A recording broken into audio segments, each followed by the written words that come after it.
The news came over the radio and it felt like the world stopped for a second. Dr. Martin Luther King Jr. was gone. This was April, 1968. I was just a young man, barely out of my teens, serving in the National Guard. To me, the Guard was about helping during floods or snowstorms. It was about community. I never imagined it would be about this.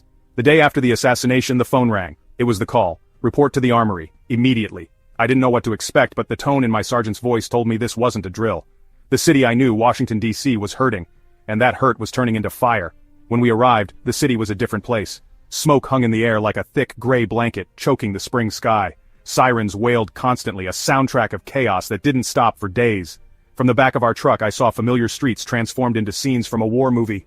Buildings I had walked past 100 times were now just blackened shells, their windows like empty eyes staring out at the destruction. People were running, shouting, their faces a mix of anger, grief, and desperation. We were told we were there to restore order, but looking out at the turmoil, it felt like we were being sent to fight a ghost. The enemy wasn't an army, it was the pain of our own country. Our orders were simple: hold the line, protect property, prevent looting. But nothing about the situation felt simple. We were handed rifles and bayonets, real ones, not the training equipment we were used to. Holding that cold, heavy steel in my hands felt wrong. This wasn't a foreign battlefield. The people on the other side of our lines were our neighbors, our fellow citizens. They were Americans who were grieving and furious, and they saw our uniforms not as a sign of help, but as a symbol of the very system they felt had failed them. We were supposed to be guardians, but in that moment, we looked and felt like an occupying force in our own capital city. The confusion was overwhelming.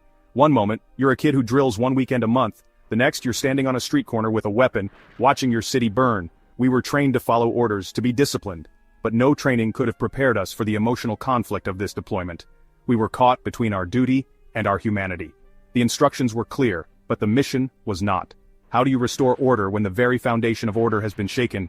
We were there to be a wall, but it felt like we were just adding another barrier in a city already divided by invisible lines of pain and race.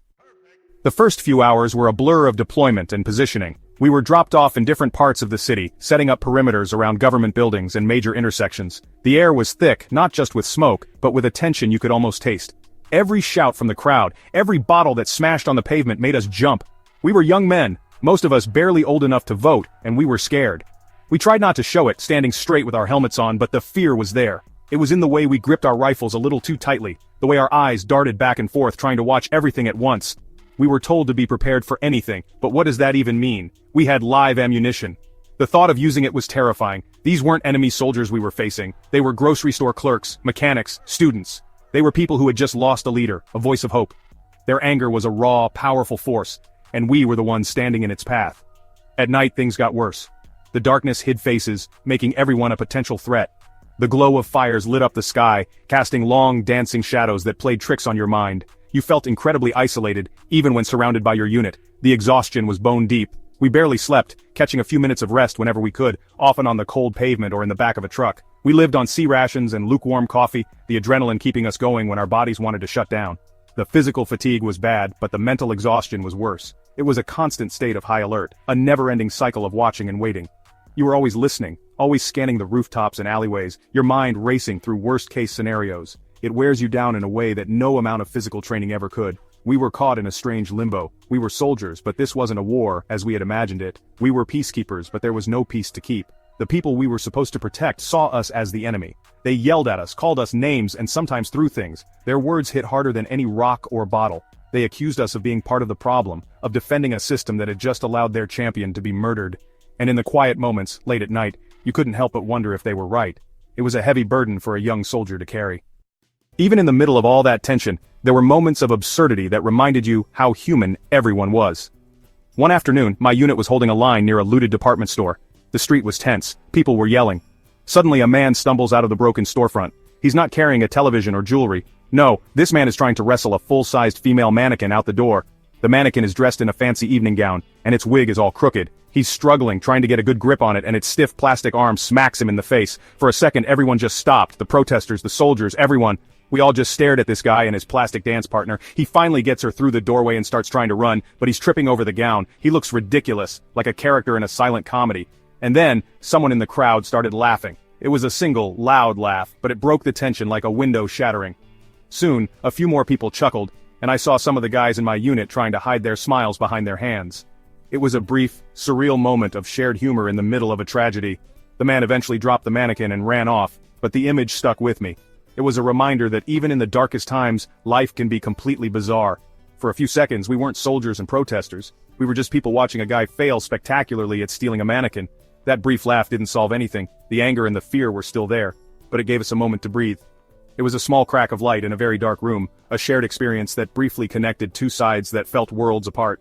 That story became a legend in our platoon. Whenever things got too heavy, someone would just say, "Remember the mannequin?" And we'd all crack a smile. It was our inside joke, a small piece of sanity we held onto.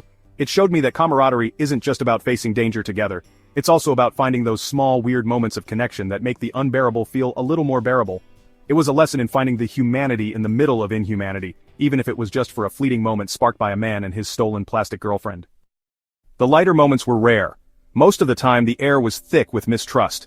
We were given strict orders not to engage with the civilians, not to talk to them. We were supposed to be an impartial wall of authority, but it's hard to be a wall when people are screaming their pain directly at you. You are the face of the government they feel has betrayed them. One evening, an older woman walked right up to my post. She didn't yell. She just stood there, a few feet away, and looked me straight in the eye.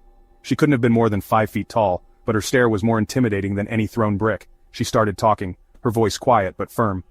"You're just a boy," she said. "You have a mother?" I nodded, not knowing what else to do. "Does she know you're out here, pointing a gun at your own people? They killed our leader and now they send you boys out to make sure we grieve quietly. Is that what you signed up for? To keep us in our place?"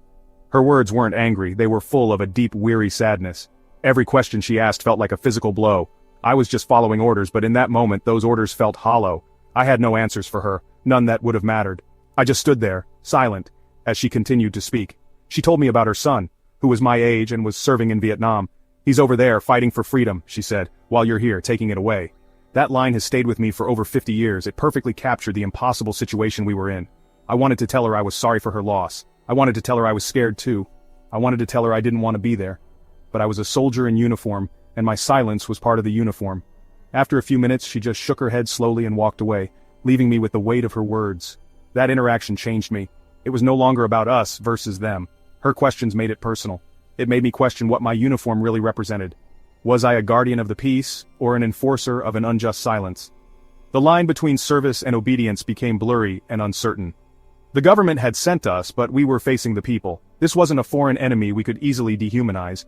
This was a woman who could have been my neighbor, my aunt, my own mother, and she saw me not as a protector, but as a cage guard. That encounter was the heaviest burden I carried home from Washington. When the deployment ended and we returned to the armory, the silence was deafening. We took off our helmets, cleaned our rifles, and went home. But a part of me never really left those streets. The experience left a permanent mark, a quiet unease that still surfaces whenever I see images of protests or civil unrest on the news. I watch soldiers standing in a line against crowds of their fellow citizens and I feel a knot in my stomach. I know what those young men and women are feeling. I know the fear, the confusion, and the moral conflict of being a symbol of authority against people who feel they have no voice. For years I didn't talk about it. It felt like a failure, a stain on the idea of service I once held. Serving in the National Guard was supposed to be about helping communities, not policing them. The days in DC complicated that. They showed me that your uniform means different things to different people. To some it's a symbol of safety and order. To others it's a symbol of oppression and power, and when you're the one wearing it, you have to carry the weight of all those meanings. You learn that simply following orders isn't always a simple thing to do, especially when those orders place you against your own countrymen. This memory has shaped my view of history and progress. It taught me that the struggles for civil rights aren't just paragraphs in a textbook. They are fought in the streets, with real people and real pain. And sometimes those who are meant to be keepers of the peace are thrust into the center of that pain. It forced me to understand that silence, especially the silence of a soldier following orders, is not neutral. It can be seen as agreement. It can feel like a threat. My silence in front of that woman who questioned me felt like a betrayal of my own conscience, even as it was an act of military discipline.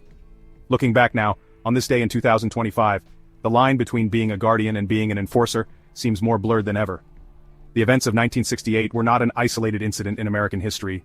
They were part of a long, ongoing conversation about justice, power, and the role of authority. My silent struggle on those smoky streets taught me a profound lesson, that true service requires more than just obedience. It requires empathy, understanding, and the courage to question what it truly means to protect and serve, especially when the lines are drawn not on a foreign field, but on the streets of home.